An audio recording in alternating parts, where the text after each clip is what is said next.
Welcome to Subramani. Dealing with unemployment or underemployment or cut in salary, very different. And it's very different for men and it's very different for women. So here I met Puneet. Let's call him Puneet. It doesn't really matter. And he had been unemployed for about 12 months. He had lost his job, a big BFSI job. They were downsizing. And he 12 months 10-12 months and he had lost his job, and he was literally looking for a job and he was not finding. There are 2-3 problems, of course. One is the economic impact. There was an economic impact. He was the sole earning person. His parents were not dependent on him, but parents always thought that he's a high profile guy living in Mumbai. Parents were in Delhi. His wife was not earning much. She was doing a small job, perhaps. I'm not very clear.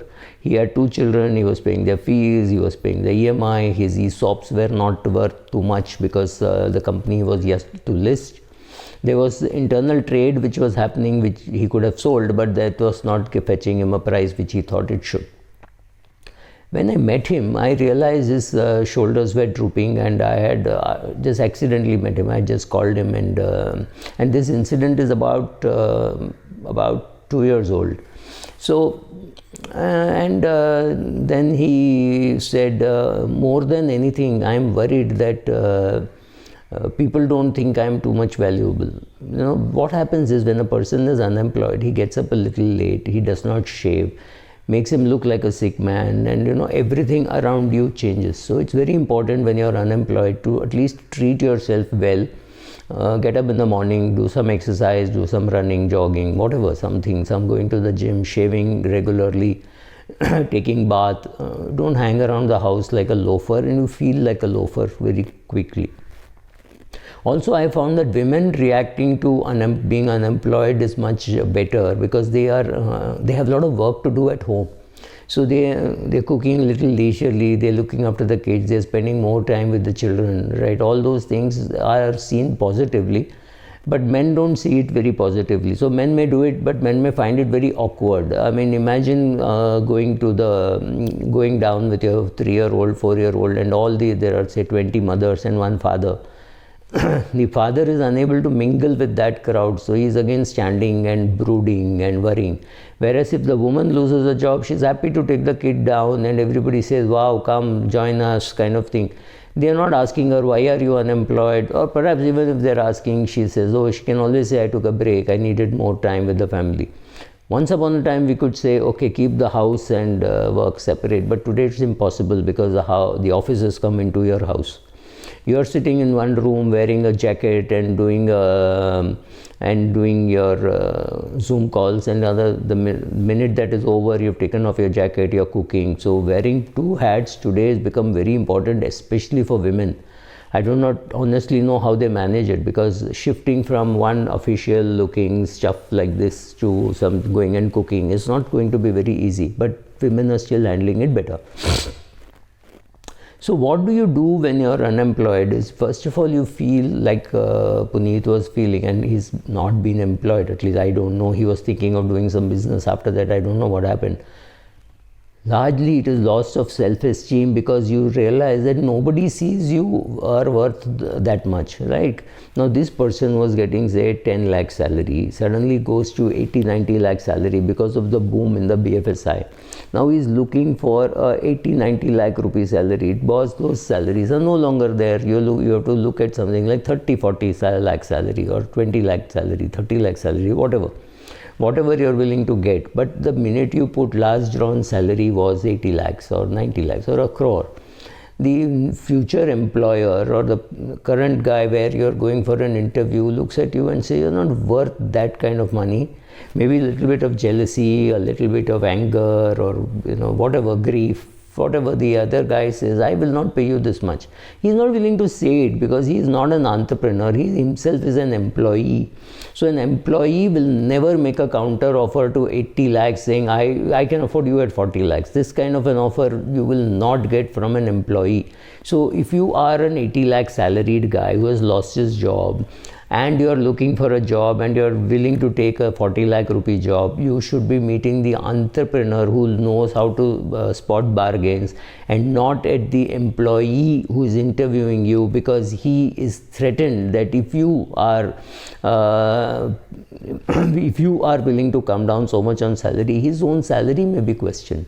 Right? Suddenly you may be ruffling a lot of feathers, saying, okay, if somebody who was earning 80 in the BFSI can come for 40, why am I paying 40 to this guy? Maybe I should pay him only 30 or 20. And this is happening. It is happening in BFSI. Salaries are coming down. Salaries are being renegotiated. I'm not saying salaries are coming down in general.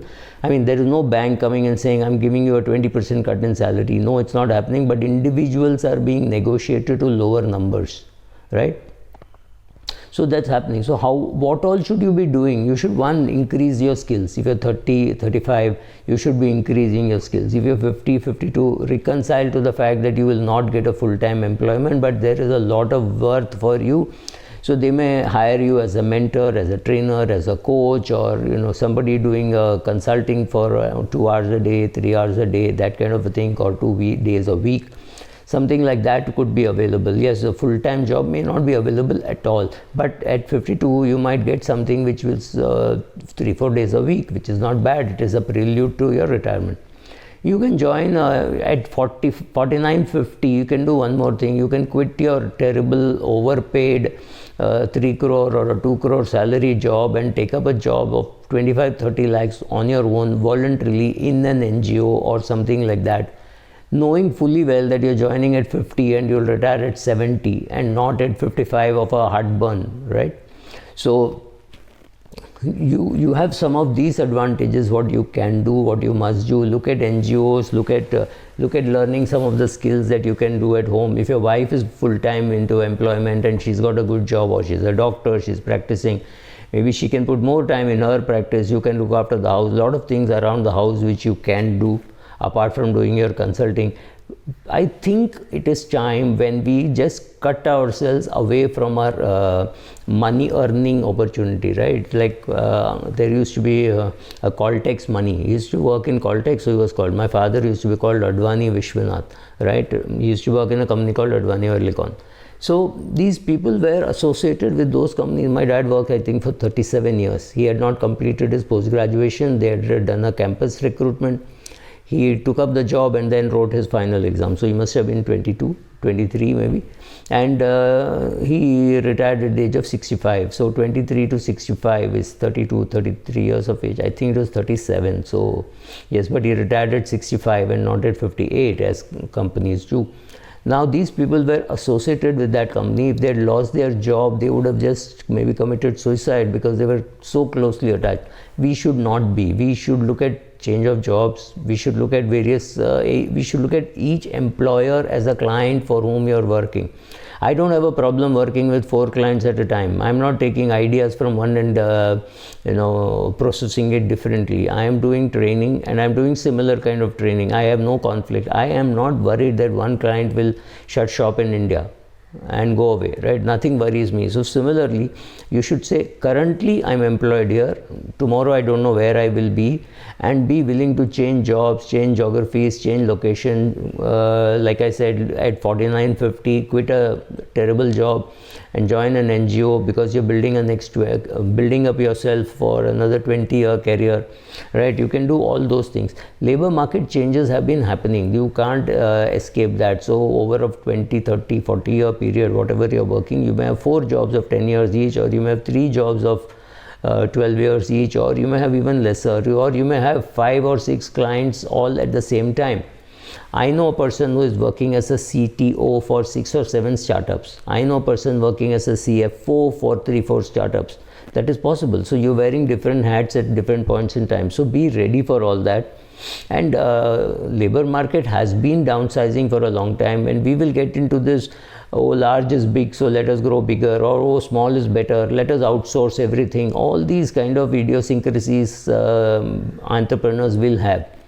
So suddenly, if you can work from Coimbatore, or you from Himachal Pradesh, or from anywhere, and your client or your employer is in Mumbai, there is no reason why you can't do that for a company in US. So look at for 2-3 companies and work on that, right? Because you're 50, very unlikely that you'll get a full-time job unless you're some very specialized skill, right? The market is pretty cruel on older people. I know I shouldn't be saying that, but the contemporary reality is we are looking at employment as intrinsic value. Your neighbor looks at you and says, oh, Tuesday morning, why are you not in the office? Oh, meri naukri chali gayi. That's it, end of life. People think you've just failed and nobody sees value in you. You don't think so, because the minute you think so, you will have problem. Handle unemployment like a current unemployment, and handle it like women. They can very quickly find useful things to do around the house. They don't think it is end of life, right? So you also start thinking that way, and you will be better off. Thank you.